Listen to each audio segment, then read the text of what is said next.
અને સુરતમાં ચોમાસા દરમિયાન સાફ સફાઈ કરવા સૂચના આપવામાં આવી, જ્યાં ખાડી, મેનહોલ, ડ્રેનેજ, ઇનલેટ ચેમ્બર સાફ કરવા માટે સૂચના આપવામાં આવી છે. શહેરમાં 90% કામગીરી પૂર્ણ થઈ હોવાનો પણ દાવો મેયરે કર્યો છે.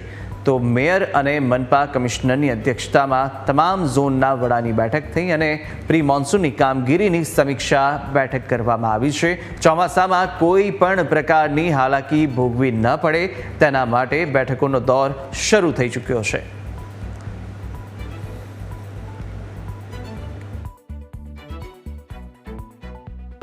પ્રી મોન્સૂનની મીટિંગ કરવામાં આવી હતી.